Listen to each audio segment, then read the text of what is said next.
një shkret e tillë të shndërrohet në një qytet plot gjallëri?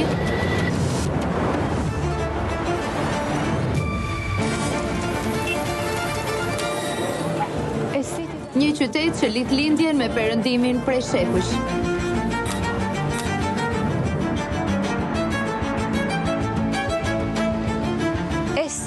Një qytet i pikturuar me naftë, që sot shkëlqen me dritën e së ardhmes. Baku është një qytet i formësuar nga erërat dhe zjarri, nga larmia e njerëzve të tij dhe nga pasuria e traditave të tij. Ky qytet mban brenda vetes trashëgiminë e të gjithë atyre që kanë lënë gjurmë në këto brigje, gjuhët, kulturat dhe zakonet e tyre. Sot do të zbulojmë se si ka evoluar përgjatë shekujve.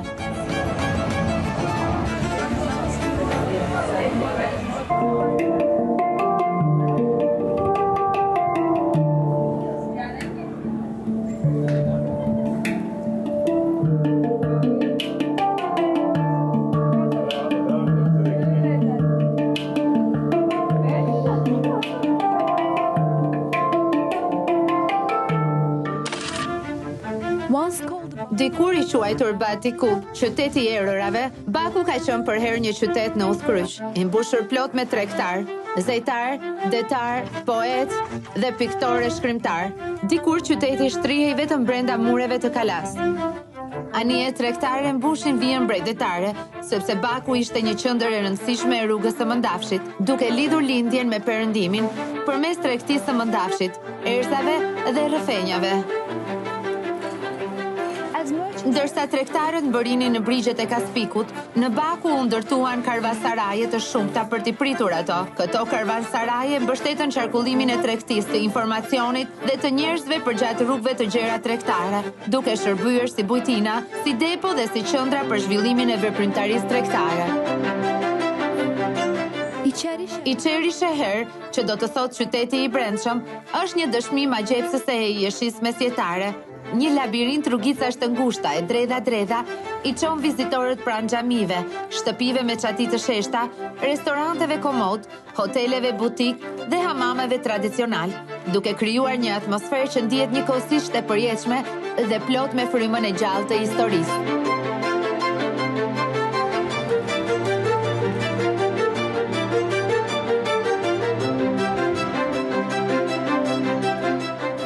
Nuk po flasim për një muze të ngujuar përpara mureve të gurta, po flasim për një organizëm të gjallë që merr frymë për më shumë se prej 1000 vitesh. Në kohët e lashta dhe mesjetare, këtu jetonin rreth 7000 deri në 10000 banor. Për atë periudhë ishte njëkohësisht qytet i madh, një kala, një shtëpi, një treg dhe një qendër shpirtërore. Familje tregtarësh, zejtarësh, detarësh, dietarësh dhe rojesh jetonin krah për krah. I gjithë qyteti ishte ndërtuar për t'i shërbyer njëkohësisht rehatisë dhe sigurisë së njerëzit. Ndërtesat ishin bërë prej kurit gëlqeror vendas, i cili mban ngrohtë në dimër dhe freskë në ver, një shembull i hershëm i projektimit ekologjik. Rrugët e ngushta dhe të dredhura ishin menduar për t'i mbrojtur banorët nga errat e forta të Kaspikut dhe për t'i krijuar hije natyrale atyre. Shumica e shtëpive ishin ndërtuar rreth oborreve të brendshme private, të cilat ofronin siguri, qetësi dhe një ndjenjë bashkësie. Në të njëjtën kohë po hym në një kapitull të ri, në atë që ne e quajmë rezerva smart. Po e digjitalizojmë të gjithë bazën tonë të dhënave të trashëgimisë, çdo monument, çdo rrugë dhe madje edhe çdo pemë. Kemi lançuar një aplikacion të ri celular për Richardi Shahar, të konceptuar për t'ia lehtësuar jetën si turistëve, ashtu dhe banorëve.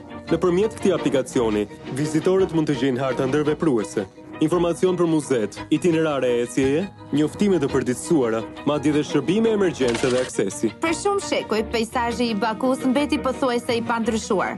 Një qytet i vogël portual me pak veprimtari përtej tregtisë.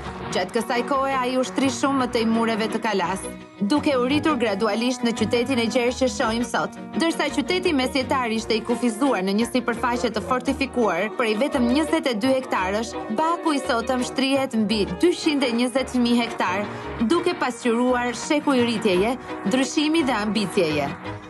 Mëtej mund të duket si një zhvillim i natyrshëm, por në Baku ndodhi diçka e thellë, një ngjarje që ndryshoi rrjedhën e zhvillimit të tij dhe e formosoi qytetin në atë që njohim sot.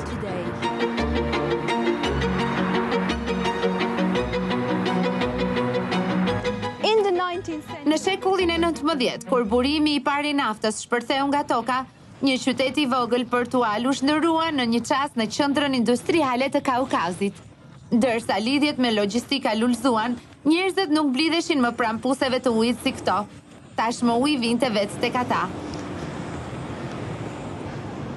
Arkitektura e Bakut u ndikua thellësisht nga ngritja e industrisë së naftës, tubacionet e shtrirë përgjatë qytetit, platformat dhe pajisjet e shpimit u ngritën përgjatë Bregdetit, ndërsa punëtorët mbërritën nga e gjithë bota. Për t'i strehuar ata u ndërtuan lagje dhe banesa të reja, duke transformuar strukturën urbane të qytetit. Nafta shpërthente nga toka me një forcë të tillë, saqë një pjesë e madhe shkonte dëm, duke ndotur tokën dhe ajrin. Krahas kësaj kostoje mjedisore, bumi I naftës nxiti rritjen arkitektonike, nga objektet industriale e deri te pallatet madhështore.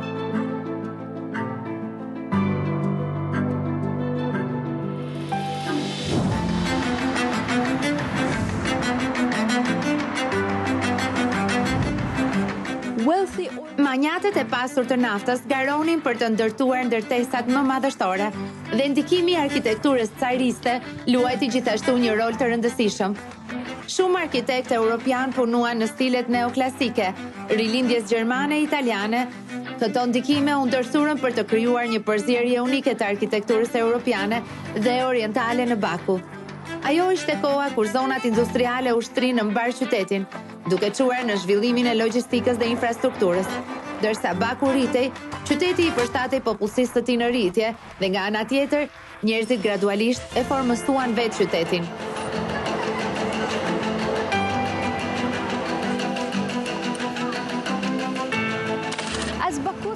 Me zhvillimin e rrjeteve të transportit të Bakut, lëvizja nëpër qytet u bë më e shpejtë dhe më efikase.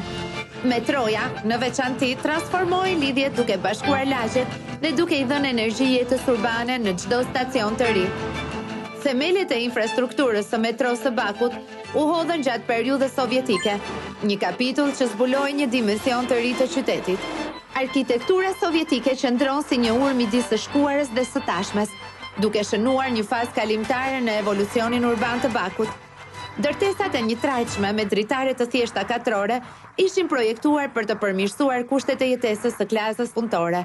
Në thjeshtësinë e tyre të përmbajtur, fshihet një çast kur Baku filloi të zbulonte dhe të përcaktonte identitetin e saj. İlk növbədə layihəçilər, mütəxəssislər Pikë së pari, urbanistët dhe specialistët kanë marrë parasysh zhvillimin e qytetit si një qytet të përbërë nga shumë qendra.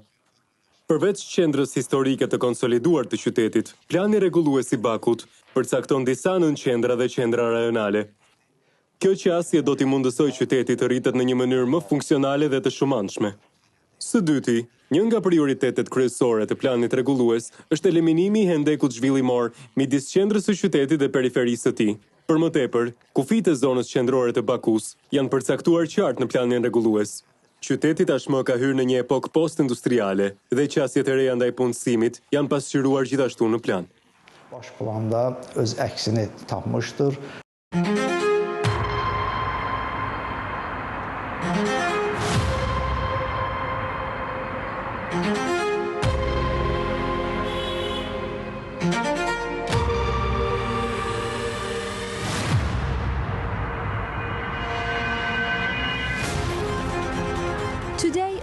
Sot qyteti është kthyer në një vitrinë të arkitekturës moderne, me ndërtesa të shumta dalluese që formsojnë horizontin e tij. Në shikim të parë, kontrasti midis së vjetër dhe së res mund të duket I fortë, madje I papritur, por çdo ndërtesë tregon një histori, një rrëfim se si Baku transformua, duke gërshetuar historinë dhe inovacionin në një mënyrë unike për të.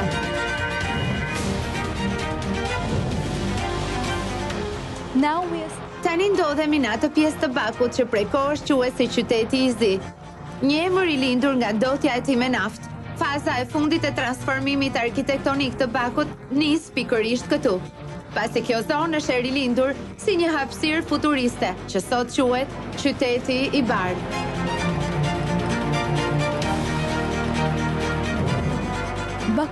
Qyteti I bardhë I Bakut lind nga mbetjet e së shkuarës së tij industriale.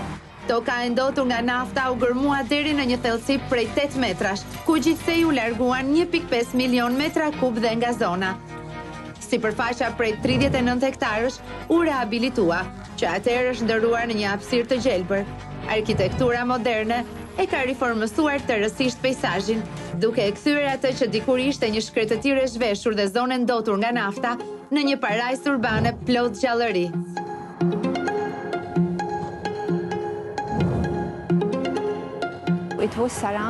Ajo rrethohej nga një qytet ekzistues dhe puna u zhvillua në bashkëpunim shumë të ngushtë mes komunitetit shtetëror për zhvillimin urban dhe arkitekturën. U hartua një plan rregullues i përparuar, në bashkëpunim me studiot e famshme të arkitekturës dhe me arkitekt vendas. Kjo ndihmon që zhvillimi i ri të integrohet pa shkëputje në qytetin ekzistues dhe në infrastrukturën me strategjinë e transportit të Bakus. Transport strategy of Baku. Arkitektët studiuan qytetin e vjetër dhe punuan për ta lidhur atë në mënyrë të natyrshme me qytetin e ri. Provuan ide të ndryshme dhe në fund plani respektonte dhe reflektonte historinë e zonës, duke lënë njëkohësisht hapësirë për zhvillim. E konceptuam këtë zonë që të jetë sa më e përshtatshme për këmbësorët dhe sa më e përqendruar te njeriu, gjë që është shumë e rëndësishme për jetesën urbane. Shumë hapësira të gjelbra, vitrina tregtare dhe hapësira aktive sociale. Dhe gjithashtu, jo vetëm ne, por edhe Azerbaijan Development Company kanë integruar shumë skulptura dhe akses publik, aksesueshmëri përreth projektit, gjë që i jep një ndjesi të vërtetë të vendit dhe përputhet plotësisht me qasjen e projektimit të përqendruar te njeriu. The human-centric approach to design. Dhe po ashtu, lidh edhe qytetin e ri, edhe qytetin e bardhë me detin Kaspik. Tani që jam duke folur po qëndroj pikërisht mbi aksin që lidh tërë qytetin e bardhë deri në det. Nga ana arkitektonike kemi një përzierje të larmishme stilesh. Është një plan rregullues i ri, por është shumë e rëndësishme të kemi larmi të madhe në qasjen arkitektonike. Në këtë mënyrë mund të shihen stile të ndryshme ndërtesash përreth që janë koherente mes tyre dhe që sjellin një ndjesi të fortë të vendit për njerëzit që banojnë dhe punojnë në qytetin e bardhë.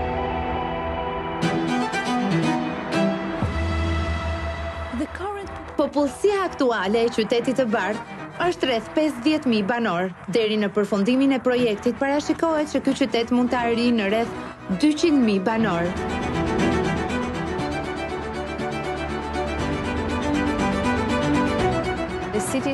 Qyteti gjithashtu është në përputhje me konceptin e qytetit 5 minutësh. Kjo do të thotë se banorët mund të gjejnë gjithçka që u duhet brenda 500 metrave nga vendi ku jetojnë ose punojnë. Kështu reduktohet numri udhëtimeve me makinë, ose njerëzit thjesht mund të ecin, duke u bërë jetën më të përshtatshme për këmbësor. Ajo që është gjithashtu interesante këtu është prioriteti që u jepet këmbësorëve. Tërsa raporti i zonave të gjelbra është mbi mesataren. Ka shumë parqe, ka shumë art publik në rrugë, dhe e gjithë kjo përputhet plotësisht me koncept të qyteteve të lumtura, qytete të qëndrueshme nga ana mjedisore dhe të përshtatshme për një jetë cilësore.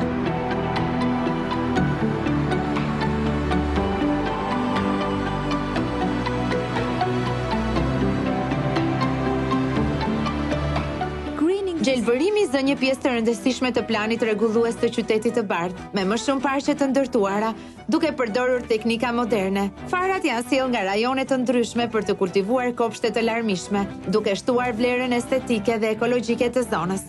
Këto hapësira të gjelbra nuk janë thjesht tërheqëse nga ana vizuale, por shërbejnë edhe për të përmirësuar cilësinë e jetës së banorëve. Ato ofrojnë zona për argëtim, çlodhje dhe veprimtari të komunitetit, duke e bërë jetën e përditshme më komode dhe më të këndshme. Qyteti i bardhë i Bakut është një nga shembujt më të mirë të parimeve të theksuara në forumin botëror urban, duke dëshmuar zhvillimin urban të qëndrueshëm dhe gjithëpërfshirës. Hapësirat e tij të gjelbra, banesat moderne dhe fokusit e komuniteti pasqyrojnë përpjekjet globale për të krijuar qytete me standard jetese. Projekti qëndron si model i inovacionit dhe i qëndrueshmërisë në planifikimet urbane. Një shikim më i vëmendshëm zbulon se një lloj si qilim kaukazian, Baku është një mozaik teksturash, ngjyrash, motivesh, popujsh, shekujsh dhe zhvillohet dita ditës, teksa endja vazhdon ende.